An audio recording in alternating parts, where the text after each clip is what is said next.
Annyeonghaseyo. Hello everyone. I am Tanaya Das. I am a Dasra Youth Advisory Group member. Apart from being Dasra Youth Advisory member, I'm also an ARMY, which stands for Adorable Representative MC for Youth, which is the fandom name for the BTS. BTS is a K-pop band. So we have to discuss why the BTS is so famous. And as we all know, BTS was also nominated for the Grammys. Unfortunately, they lost that. So the rising popularity of BTS is due to the reason that the songs that they make are basically talking about the challenges and the hindrance that we as youth face and the aspirations and dreams that we have. Moving ahead, as we all know that India has the largest youth population, that this fact is undisputed.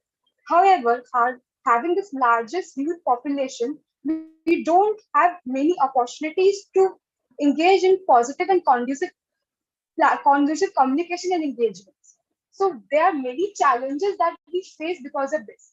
And one of the biggest challenges that we face is the lack of education. Last 2 years was lockdown for all of us, and our world was virtual. But we face so many technical issues and various issues that brought a gap between our education and our lifestyle, and that is impacting our job perspectives. Connected to that challenge is the challenge of misinformation, and the biggest example and biggest negative impact is the misinformation regarding sexual and reproductive health. However, in this session, we are here to talk about the solution, not the challenges. If we look at the Sustainable Development Goal number 17, it talks about partnership for goals, which means if you want to develop and make progress, you have to be an active and equal partnership with the youth for finding solution. And if we look at the Sustainable Development Goal in one go, we can see that the policies and the framework that they have impact youth largely. So for that, we need youth-led partnership, youth-led solution, and youth-led policy making process. So before starting the session, I would like to tell you some of the ground rules for the session. And the ground rules for the session are as follows. We are recording the session and the session is on live stream. The participants' mic and camera is disabled for the smooth functioning of session. If you want to post any question and queries, you can use the chat option. And if you have any resources that can help all the other participants as well regarding the youth collaborative or youth policy making programs, you can share that as well on the chat. This session is a part of Skoll World Forum's Ecosystem Day, and it's wholly curated and hosted by Dasra. Moving forward, I would like to call upon Ada from Dasra, who works on project related to youth engagement and participation as a part of 10 to 19 Dasra Youth Adolescents Collaborative. Over to you, Ada. Thank you, Tanaya, for starting us off on such a great note and for reiterating the importance of having young people be a part of conversations about their future. Hello, everyone. As Tanaya mentioned, I'm Ada, and I work with Dasra, which is a local Indian non-profit organization. Before we begin today's discussion, I wanted to take this opportunity to introduce you to our work and also our commitment to having conversations with and about young people. Dasra's vision is to see a transformed India where 1 billion Indians thrive with dignity and equity. All of our work is guided by a strong belief in prioritizing the lives of vulnerable communities, respecting the wisdom of homegrown nonprofits, and leveraging the power of trust-based networks to build social capital. We also firmly believe in the potential of young people leading transformational change in their communities. And this is also why we chose to anchor the 10 to 19 Dasra Adolescents Collaborative. This collaborative is a multi-stakeholder initiative which works in partnership with different youth-focused actors as well as young people themselves. The collaborative aims to influence youth and adolescent health and well-being outcomes by working with different stakeholders. We do this by facilitating strong government partnerships, demonstrating new ways to scale programs, and also creating participatory ways in which to work with and for young people, all in an effort to contribute towards India's SDG 2030 targets. The collaborative has contributed to building India's youth sector by focusing on 4 North Star goals. These goals are completing secondary education, delaying the age of the first pregnancy, delaying the age at marriage, and building agency and employability. Since the inception of the collaborative, we've mobilized resources from funders towards this sector. We've also improved awareness and access to rights for adolescents and young people. And finally, we've worked closely with policy actors to ensure the inclusion of young people within policy action. Throughout our work, we hope to amplify youth and adolescent voices through on-ground campaigns, social media, and public knowledge assets. From our experience having worked with the collaborative, we're now embarking at convening a 1 million strong youth-led coalition with all of the partners who are panelists today. Through this, we aim to bring together young Indians from across the country with a focus to link their safe access to contraception with them realizing their aspirations. I know that all of us gathered here are well aware of the merits of meaningful and sustained youth participation. However, a lot of times, challenges often do arise, especially when we work in multi-stakeholder engagements, with each actor bringing with them diverse methods, diverse approaches, and diverse perspectives. But like Tanaya aptly reminded us, as conveners or as any actor who works with young people, how are we actually ensuring that we're actively listening to them and also incorporating all of their views within every step? At the same time, how are we ensuring that we're doing this in a non-tokenistic fashion? Moreover, another question for us is, what are the conscious steps that we're taking to ensure that the multi-stakeholder partnerships that we create as youth-focused actors are also acknowledging and including young people within these forums, but also including that young people need to have a seat at all decision-making tables? We know that consciously adopting this method is not an easy task and it is quite complex. But at the same time, it's extremely necessary because there is no sustainable progress without young people's leadership and young people's solutions. In today's session, you're going to be hearing from the different panelists about their experience working not only with just young people, but with other youth-focused organizations and actors. They're doing this all in an effort to ensure a greater push for prioritization of young people's voices.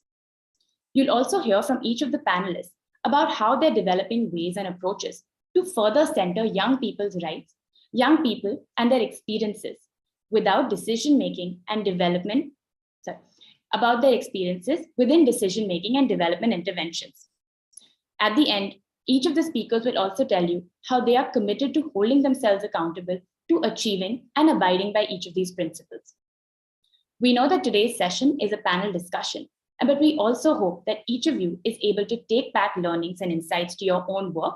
And at the same time, we also urge you to share resources, links, or any other information that you feel would help those who are also working with young people through the chat box feature below. With that, I'd like to hand back to Tanaya to take the session ahead. Thank you, Ada. So as you heard Ada, she talked about youth advisory group member and all the work that they do. So as we know, we work too much on before the screen and we developed very chronic battles, and that looked me like make me age much further. But after joining youth advisory group, they reminded me every day that I am young, and that's the best part of this group. Thank you for that. Before moving further, we would like to do some fun activity with you all. So if you looked at the chat option, you will receive a link there. And if you go to that link, there will be a question that is, what is the one word and phrase that comes to your mind when you hear the phrase a young Indian? And you have over a minute to answer the question, and we'll see what interesting responses that we receive.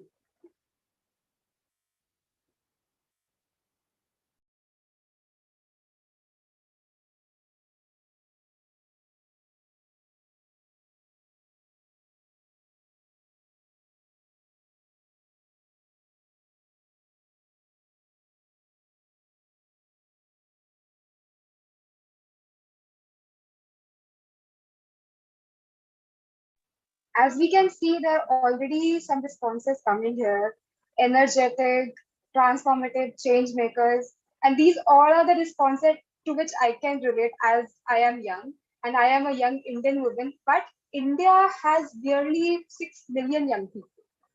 So delivering on the dividend means understanding us and going beyond what you think you know about us and what you think we are. And really, you have to talk about us and bring us in the conversation. To decode what exactly young Indian is, I would like to call upon Nikhil Taneja, the CEO of Yuva. Nikhil is a writer, producer, storyteller, teacher, entrepreneur, and young mental health advocate who has spent a large part of his personal professional life engaging and understanding young people. And Yuva, the organization which Nikhil works, is a youth media, data insight, and community engagement organization. Welcome, Nikhil. Hi Tanaya, so good to be here. Hello. So, Nikhil, we would like to ask you that we keep saying that we need to center and amplify young people voices. But from your work, it is clearly evident that young people are much more way ahead in that. They are amplifying their own interests and voices. So, what do you think this generation has cracked, or what do you think our mantra is that how that can we can leverage this to continue that young Indian to find solutions? Apart from that, can you answer top three things that you think that matters to young people in India? Over to you, Nikhil. Uh, First of all, thank you for the kind introduction, and there's a lot of questions. I'll try and answer one by one. I just want to start by saying it's so great to see a young person like yourself, Tanaya, to actually lead a discussion like this, because most of the panels I've been on youth, it's older folks like me talking about what young people want.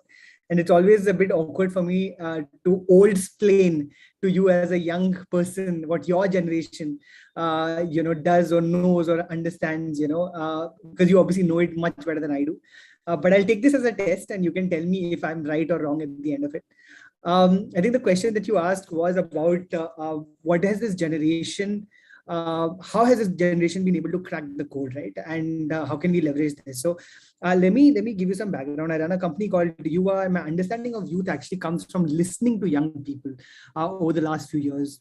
With Yuva, before the pandemic, I traveled to over 110 campuses across India, went to IITs, IIMs, AIMS, NITs, NIFTs, all kinds of Indian institutions, went to over 35 cities, met over 10,000 young people, and we created non-judgmental spaces for young people to express themselves so we could just listen to them. And what I found out after listening was this thing that I think every young Indian has something to say, but the fact is there is no one to listen. This is and the reason for that is the answer to your question. I feel like this is the first generation of young Indians who has something in common. No generation before the Gen Z, as we call them, or call you, has ever had anything that binds them as young Indians. But this generation are digital natives. They have grown up with the mobile phone. They've grown up with internet at a very early age. When I was growing up, my parents would often tell me, you don't know, much about the world. At least you don't know as much as we do. And they were right. But when your parents tell you that you don't know as much as we do, they're probably wrong, because you actually do know a lot more. You may not have that lived experience, but because of internet, you actually found out a lot more about the world than any other generation has at your age. So you are aware of the problems that you face. You're aware of how urgent those problems are, and are aware that we are not working fast enough on finding these solutions. So I think like young people like yourselves have become impatient. You're not willing to wait any longer for us to find answers. You are raising your voices, getting down to work, and finding solutions yourselves. Now, of course, I need to add that Indian youth, of course, isn't a monolith, but at Yuva, we've actually been fortunate enough to work with urban, semi-urban, and rural youth, with folks like yourself at UNICEF, Purpose, many other organizations. We run training programs, we run activations and campaigns, and what we have. And what's common everywhere is that the internet has fueled aspiration. Everyone is restless to work on change. So the short answer to your question, of course, is that it's the internet. The internet has democratized knowledge. It has democratized expression. You don't have to believe now that the world works in only one way, which is the knowledge. As a millennial, I was born with, and I was told that, here's the 4 ways in which the world works. But you understand that the world can work in as many ways as there are Google results to a search for a question you may want to ask, right? And young people are leveraging it. They're changing the world, whether it is by forcing us to do TikTok and reel dances, or by forcing us to confront urgent issues like climate change and mental health. And you've also asked, how can we enable young people? I think the answer to that is, of course, we need to give them and give you the respect of listening to you, to hearing you. We need to recognize that even though young people do not have the passion, they have the knowledge and passion, but they may not have the lived experience. And that's where we can come in. We need to use our privilege and our experience as older people and as people who have the understanding of how to drive this change in a disciplined manner, to partner with young people to nurture and amplify your voices. And of course, and this I genuinely feel, by sometimes just getting out of your way and letting you lead the change. I genuinely do believe that it is your world. We are just living in it. So, I mean, that was, I think, the first question. You also asked the other question, I remember now. What are the top 3 things that matter to young people? I think very simple answer to that. I think young people want to be seen, young people want to be heard, and young people want to be represented. They've been feeling alone, and they want to feel less alone. And I think that the answer to that is by us giving them that respect. So, I mean, tell me, Tanaya, am I right or wrong? Have I got it? Did I pass the test? You're absolutely right by mentioning that we know better than our older generation and we are impatient. So, and that point that we need respect and to keep our voices, and we need to be seen, heard, and represented. Thank you, Nikhil, for sharing very interesting insight. Thanks, So, Tanaya, so much. that is right that we are impatient. We cannot wait and to opportunities to knock on our door. We just go and find for them. Moving further, we now know what young people have and what we need to find solutions. We do not have lived experience, but we have knowledge and we have tools and very various way to achieve that. So another important factor is leadership. So we have to lead the change. How can we lead the change? And we need tools and resources for that. So we would like to invite Franklin from Restless Development to answer the question. Franklin is a senior manager monitoring evaluation and learning at Restless Development, where he provides technical leadership and support to projects working across India and Africa. Restless Development as an organization is a youth-focused organization that trains, mentors, nurtures, connects young people to lead the change. Over to you, Franklin, and then welcome on board. Thanks, Tanaya. Thank you for the introduction. And even as I speak as an agency which works for youth development, I think Franklin, the question for you is, how can we walk that extra mile for ensuring meaningful engagement and sustainable leadership in building with the young people? And the leadership we are talking here is not just a short term. We are talking about a long-term investment and long-term leadership.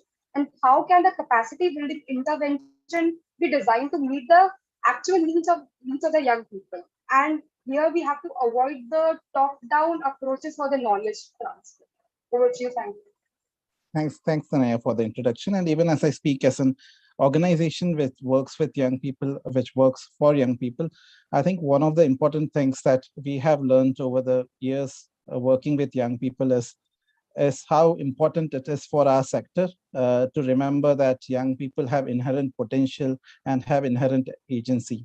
Quite often, as agencies working with young people, we see young people as beneficiary, target group, or ones receiving services. And that is something that we are trying to change in a way. I think one of the things that we believe at Restless Development and many of the organizations working with young people is young people are leaders they have the potential, they have the agency, and how we can, what's the role of the organizations which are in the space. We believe that what we need to believe is that we are facilitators, we are linkage, we are those who provide networks, we are those who provide platform, but it's up to the young person to express himself, express his opinion, express his ideas. And maybe I'll briefly share what we have been doing in our organization at Restless, and why I think it seems to work in a way. We do three things in our organization in all the programs that we do. The first thing which we do is that we intentionally invest in young people. So all the young people who work with our organization, we invest in their leadership journey, right from helping them to progress in their career as professionals, to supporting them in their education. We help them to invest in their leadership journey so that they are seen as leaders and valued as leaders. The second thing which we do is that we invest in youth partnership, or we believe in youth partnership and action. So all the programs that we do, we give young people the right to voice out their opinions, decide for themselves, and intentionally partner with youth-led organization and give that leverage. They advise us on how to go about what is working, what is not working, and being that agile in a way that we are able to respond to the opinions suggested by youth-led organization, youth workers, youth facilitators, and how we can change as agency. The third thing which we do is having youth at governance. I think often the decisions on various things that we work in sector are derived from proposals from boards that constitute mainly older folks who decide on how the agency should function in the coming years, or in what should be the strategy. I think that's where we have tried to change, of having young people in our boards, in the decision-making spaces, who can guide the agenda, who can deliver on what the agency needs to work. So that are some of the things that we have worked. If I see over the years how we have changed as an agency, and how even the sector is changing, is we started with seeing young people as beneficiaries or as target groups. Then we started seeing them as partners in development who could partner with us. And now how we are seeing them as they are the one who are setting the agenda, they are the drivers, or they are the one who lead the development, and we provide the support. So that's the power shifting we are aiming to achieve, and that's what we are trying to do. To give a very quick example on how this has been working in India, in at least some of our program, is last time when COVID struck, two of our young leaders helped in providing cylinders and providing rations for the community which were affected. And for us to see how quickly, when time is of essence, of time is of critical nature, of how oxygen could be arranged, I think that's where young people showed us the power of WhatsApp, showed us the power of collective, showed us the power of how you can build networks over social media and Twitter, which for an organization which is well established, I think to change at that level, at that pace, was limited. And that's where we saw the power of young people. Taking into all this consideration, finally, we came up very recently with something called the Youth Power Checklist, of how agencies could change or could adapt on working with young people, and how we could help be accountable of whether we are shifting power or we are just maybe theoretically working with young people. So these are some interesting things that we hold accountable for, and to see that young people are meaningfully engaged in everything that we do. And I hope that this is useful for other agencies as well, to see can we shift power back to young people. Thank you for providing this time for me. Thank you so much, Franklin, for sharing with us such great ideas for building sustainable leadership. As Franklin mentioned, that we have inherent potential and we have inherent agency in us. And the three things he mentioned, invest in youth, young people, and invest in youth partnership, and third is youth as governance. These are the important things that we know. Moving ahead, it is clear that young people, leadership, and meaningful engagement in and itself is very much important. To unpack further the youth leadership and how can we channelize this, I would like to call upon Mansa from UNICEF Yuva to share her insights on young people interface. Mansa is the adolescent and youth development specialist at UNICEF Yuva, where she leads partnership that advances young people's civic leadership, social innovation, and empowerment. Generation Unlimited or Yuva is 8 young people empowering transition through learning, skilling, and employment, and to support a generation of young people change makers. Welcome, Mansa. Mansa, I would like to ask you what, in your experience, are the top 2 learnings from facilitating platforms where young people can engage directly with stakeholders to ensure that their voices are heard and young people in India? Over to you, Mansa. Thank you, Tanaya. And I just want to, upfront state that processes and age-old structures don't automatically morph or transform into enabling spaces. And processes and structures like boardrooms certainly don't. Boardrooms and other decision-making spaces are inherently unequal. So when we attempt to forge equal partnerships with youth without tackling these spaces, we end up with ad hoc one-time consultations, token participation in events meetings, or the familiar scenario of desperately telephoning a civil society partner and asking them to produce a young person who can speak about their childhood deprivations in impeccable English. This may be a familiar scenario to you too, Tanaya. So for young people to co-own and contribute meaningfully to an agenda, they would need to have visibility of as much of the agenda as we do. That means that not their participation alone, but partnership should be mainstreamed through multi-level institutional mechanisms that are costed and resourced for. There are budgets there for this, in order for this to be meaningful and effective for all parties. You need a series of mechanisms before and after that one meeting to ensure quality and meaningful participation. You would need capacity building sessions that enable young people to have all the information and the necessary skills and tools to participate and weigh in on decision-making processes. Nothing more, nothing less.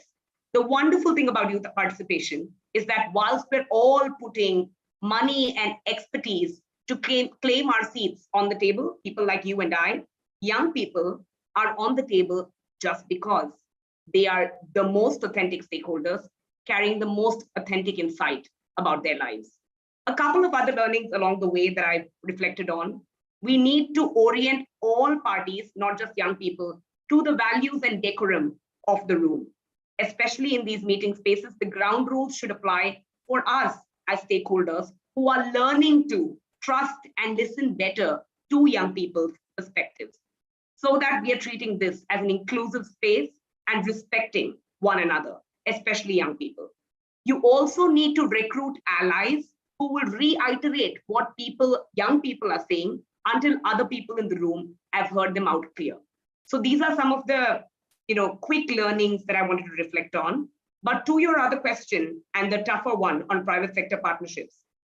Private sector, due to its presence, its technical expertise, its manufacturing potential of essential goods and services, it has the capacity and now the responsibility to deliver, especially for 300 million young Indians who are part of their target audience, their existing and potential workforce, and their general community.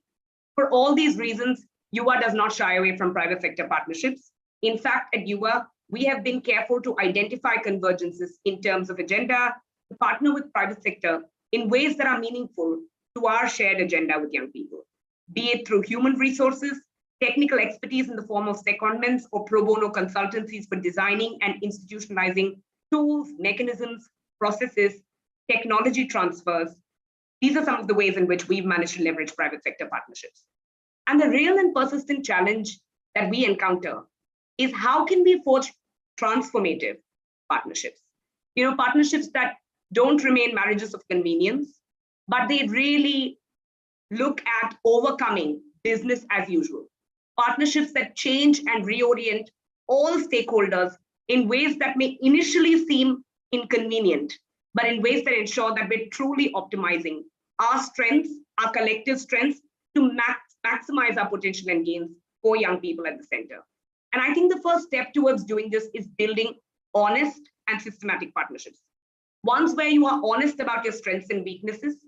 For instance, as an ambitious partnership platform within a larger global agency such as UNICEF, we may come across as lacking administrative agility. However, as a 360-degree partnership platform, we are associated through UNICEF with a strong vision, visibility, knowledge, and practice of at-scale adolescent and youth empowerment.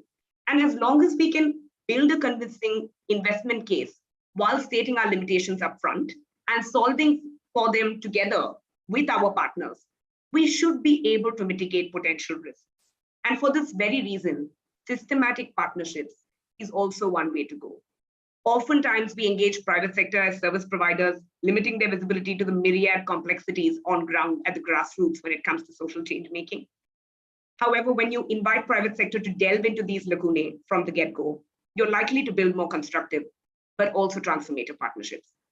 But I've just begun thinking along these lines, and I know that transformative partnerships is a larger problem for us all to collectively solve, and I look forward to working with all of you to overcome some of these challenges. Back to you, Tanaya. Thank you, Mansa, for sharing useful strategies for engaging with the diverse stakeholders and also mentioning that we need to be visible and we are the authentic stakeholders here. Thank you for highlighting that. Mansa talked about facilitating leadership with the private sector and other partners. A key partner in enabling young people potential and to drive change is the government that can help us to lead a better life. So now on the board, we have Dr. Zoya Ali Rizvi, the Deputy Commissioner for Adolescent Health in Ministry of Health and Family Welfare. Dr. Rizvi, welcome on board. Yeah, thank you. Thanks, Tanaya. Dr. Rizvi, based on the experience of engaging with young people on government programs, how do you look at the government working with young people meaningfully and to ensure that their evolving needs are met? Are there any examples that you can share with us and how ministry has worked with young people to ensure the relevance of the programs? Over to you, Dr. Rizvi. Thanks, Tanaya. I think I echo a lot of what has been said, whether it was Nikhil or Manasa. I think as a government, we believe that keeping the youth involvement at the core of program is really vital for any program success. And actually, in order for all programs to be relevant, authentic, responsive to the youth needs, the young people should be involved in designing, in implementing, and even evaluating the programs. In fact, in the ministry and the government, we acknowledge that the young people, like Mansa mentioned just now, have the best understanding of their needs and challenges. And often, I'm happy to say that they often have the best solutions as well. So it is very good to keep them while planning any program. And they should be, in fact, I think while we are saying this on one hand, we should also enable them to be able to voice their opinions, inform of their needs and their aspirations, because then they will actually play a proactive role in any issues which are pertaining to their own health and well-being. While their voices are actually made central to the development of any of these adolescent health or youth-focused policies, programs, and services, all stakeholders have to come together to do a much better job of actually identifying and executing the effective solutions. And all of them need to be accountable, especially the youth and the adolescent who are giving their inputs. And I would say is that while it is actually important to foster the empowerment and ownership, this kind of empowerment has to be balanced by actually giving them, preparing them and supporting these young people so that they actually succeed. And how do you prepare them is to give them adequate trainings. And these trainings are actually provided to give them either specific competency or to support them in developing some special skill so that you're empowering them to put across their ideas. Additionally, I should also say that programs which the government makes or other partners make should also support some kind of a partnership between the adult and the youth also, so that this training, this interaction between community leaders and the young people, so that this, what we call the intergenerational understanding, this happens with ease without the elders actually infantilizing the young. So that this elevates and I think puts across the young people's voice and even fosters a leadership in the youth within the community, wherever they are, whether they are studying, whether they are working, whatever they're doing.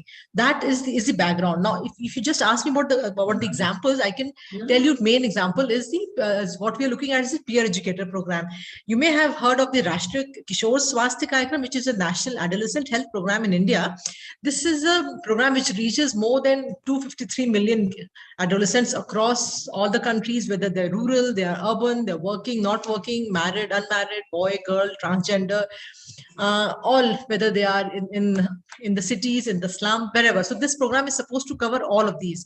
And this is where we're trying to reach these adolescents, these people from where they actually are, so that they learn to take care of their own health and well-being. So these peer educators are selected and they're trained so that they are able to transact and transfer this information to their own peers, So these peer educators undergo a rigorous training, about 6 days interactive training curriculum with the ANMs and the medical officers, so that they have the capacity and the skills so that they can undertake this awareness activities within their own peers.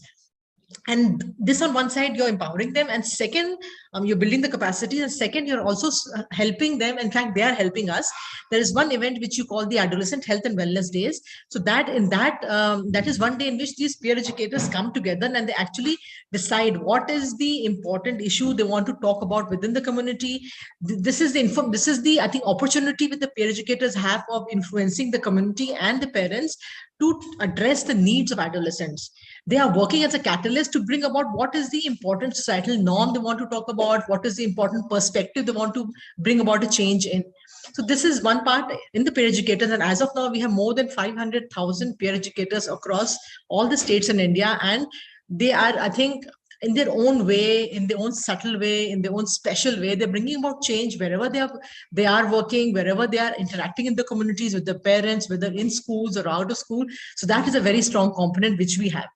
Second example I can give is something which we call the School Health and Wellness Program. The school platform is something which is becoming increasingly important for all these school-going adolescents and children, because as the government is trying to keep more and more children in schools for a longer period, so that the health outcomes become much better and they become, I think, more, it gives them more empowered feeling, so that they have, I think, better life options later once they leave school.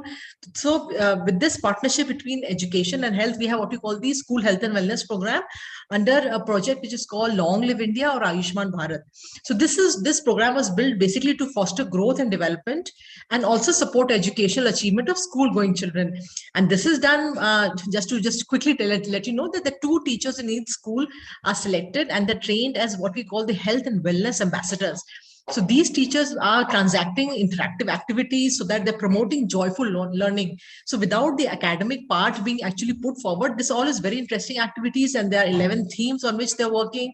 There are themes ranging from nutrition, health and sanitation to safe use of internet, to values and citizenship, to gender and violence, to emotional well-being and relationships. So varied topics are discussed, and this is done in a very interactive and non-judgmental way.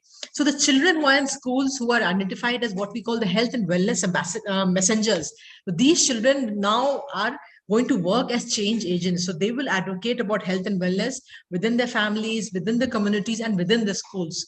So this is the second way where these young, growing adolescents and youth will become change makers, and they will actually decide and plan what activities will take place in school and within the community. Third thing I can, example I can mention of is that we had these regional consultations about more than 2 years back, in which all regions, all the states, we have 36 states and union territories in India. So all region wise, we had 6 regional consultations, and these consultations had the representation of youth of that area. So that actually helped us come face to face with the adolescent and to maybe understand what were their needs and aspirations in these. And these were just the first step which we had, and this was supported by youth agencies. So that, I think, is something important, so that every time we interact with the states, with the policymakers, the youth are present there so that they can also put their point of view. And this interaction has to be constructive, has to be positive, so that the changes also happen in a faster way and in a more understanding, so that the ownership, I would say, of the government, of the implementers of the program is much more.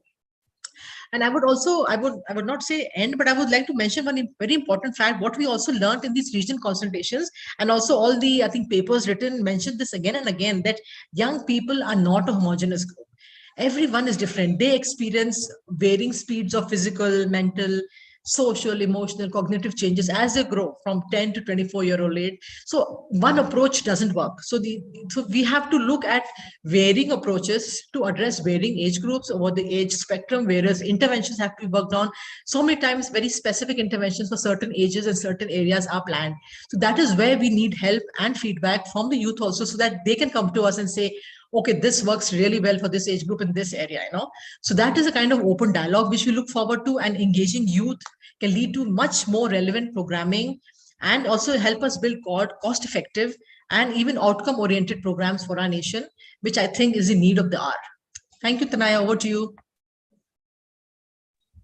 Thank you so much, Dr. Rizvi, for sharing examples how young people engage with the government. So, moving ahead, I would like to ask one more question from the panelists. So, what is the continuing challenge that still remains for the youth leadership to be enabled? So, first, I would like to call upon Nikhil to answer the question. Nikhil, over to you. Thanks, Tanaya. I've heard such incredible things today. Thank you, Dr. Rizvi. I think you've given so much to think about, especially with regards to, the way we can use peer-to-peer help for young folks. I think the biggest challenge at this point of time, Tanaya, is, and I think the biggest gap that needs to be bridged is that between the gatekeepers of youth and the youth themselves. How do we ensure parents, teachers, policy folks who are directly interacting with young people and deciding their lives and fates and their futures, how can we also find a way of running as many campaigns or doing activations or reaching out to them in as accessible a way as possible, so that they understand the power of youth, they are willing to use their power and privilege to partner with the youth or help them reach the best version of themselves or channelize their energies best. As much time and effort we are spending in training young people, we also need to find a way of training the gatekeepers who are in their homes, in their schools, in their campuses, in all the policy places where their fates and decisions are, their fates and futures are decided. So gatekeeping, I think, is one of the biggest challenges that we need to try and overcome, and this gap is something that we need to bridge. Thank you, Nikhil, for sharing that we need to train the gatekeepers also. So, Franklin, would you like to answer the question? Sure, Tanaya. I think I'll answer in two sets. What I think is limiting for civil society is, I think, being afraid of power shifting, of believing in young people or believing in their potential. Often we are scared, oh, they might not have experience to do this, or they might not have the lived experience to handle this, or they might not be mature enough. I think civil society is often scared of shifting the power back to young people. So that's from the civil society side. From a young person's perspective, through the various studies that I have been part of, I think the recurring things which came up again and again, maybe I would classify into something called RIP, not rest in peace, but it's resources. Young people need resources. I think the second thing that they need is information, maybe access to information. They need resources, I for information, and the third, P for power of decision making. So if you provide them resources, access to information, and give them power of decision making, I think it might not stop them from achieving anything that they want to. So that's what I would leave at this stage. And thank you again for providing this opportunity. Thank you, Franklin, for giving us wonderful meaning for RIT. Now I would like to call upon Mansa to answer the question. Thanks, Tanaya, for bringing me in. And I can't agree more with my fellow panelists, but I definitely want to emphasize that the biggest challenge that we need to overcome, especially in this area, is convergence. Striking convergence. So there is a pattern in the development sector for all of us as organizations that are serving young people to bifurcate, trifurcate, and really segment young people into our different programs, champions for our different programs, right? So there are youth advocates for sexual and reproductive health. There are youth advocates for specifically life skills. There are youth advocates specifically focusing on nutrition. There are youth advocates specifically focusing on WASH issues. How can we ensure that we as development sector are converging across these issues? Because a young person experiences all of these challenges in a continuum and at the same time in integrated ways. And for as long as we work in this siloized fashion, it will be extremely difficult for us to hear the collective perspective of young people and the interconnected challenges that they experience in their continuum of, sort of lived realities. So I think that is a big challenge that we grapple with as the development sector. And we ought to be listening to each other in a more lateral sort of a manner and really be learning from each other and identifying those interlinkages that we're able to solve together as one big team. So I think that's something that I wanted to place on the table. Thank you so much, Vansa. Dr. Rizvi, over to you. So I get the honorous task of actually thinking of something else which others haven't spoken. But I would really agree that what Nikhil mentioned about gatekeepers is really very critical, and what Franklin mentioned about actually power shifting. Yes, I think the policymakers are afraid of losing power. I totally agree with that. And lastly, what Mansa said about the convergence, that is, we are struggling with it every day. So I would say, as a program implementer, one of the most important barrier which I face is to say that adolescent health is important. That is one barrier which we face, because the perceived importance of adolescent health is not there. The policymakers who make policies and programs at higher ups, they feel that adolescent and youth is a very nice, very healthy and very happy and must kind of thing. So why should we invest in them? There's no need. We'd rather invest in mothers who are going to have children, or young children who are dying, or other programs, back vaccination. So to be continuously able to advocate for a population which is seemingly healthy, but requires all the support, all the inspiration, all the push, all the they should be able to elevate the voice, is a constant struggle which I personally struggle in the ministry, in the government, that yes, we need to keep investing in adolescent and youth health, and need to keep investing. And the thing is, since the data doesn't come suddenly, it's not that behavior change or knowledge will bring about sudden fall in NCTs, or sudden improvement in contraceptive rate, or a sudden improvement in literacy and jobs. That will take time. So anything which takes time doesn't really many times get the kind of coverage or the acceptance. So that is something which I think is very challenging for me on a day-to-day basis. Thank you, Dr. Rizvi, for answering that. Now, thank you for all the panelists for sharing such insightful understanding examples. So from this, we know that we are impatient, we have knowledge, and we have solution, and we don't have lived experience, but we tend to find it, and we are the authentic stakeholders for this. So after all this, I would like to call upon Shelja Bheta, Director DASRA, to finally close upon the session. Shelja leads the 10 to 19 DASRA Adolescents Collaborative. Over to you, Shelja. Thanks so much, Tanaya. I'm just going to take this opportunity to actually ask you the question that you asked all the panelists. Let's hear from you also, if you don't mind. What, in your opinion, Tanaya, is the biggest challenge that still remains in enabling youth leadership and participation? All the answers that we got are right, but one of the biggest challenge that remain is actually the power shifting model. We are still governed in that authoritative and the obsolete model that should be done away longer back. So that is the biggest channel that remains, and that we need to change. Thanks. Thank you so much for answering that, Tanaya. And sorry, just last minute asked you, but I wanted to take this opportunity to really thank a lot of people who've helped us through this conversation. And I recognize and acknowledge and really appreciate the fact that everyone has been honest, open, and not just, spoken about this is my organization or strategy, but helpful and generous with the points that they have. I wanted to thank our panelists, Nikhil, Franklin, Mansa, Ada, and Dr. Rizvi. And because it's a youth panel, I'm just going to say Zoya, since I've said everyone's first names. So I hope that's okay. That's the first set of people I would like to thank. Of course, I also wanted to thank the organization Prava for their support we have something called a youth advisory group. So thank you for the support with the youth advisory group members and organizations like Rubaru and YP Foundation. We all work together to work with young people. So again, thank you very much for going beyond egos and logos and supporting in this mission of working with young people. Of course, the Skoll Foundation this is kind of a first time format that the Skoll Foundation is doing to have young people, have different organizations actually take up panels. So we're enthused by this and hope this kind of trend continues.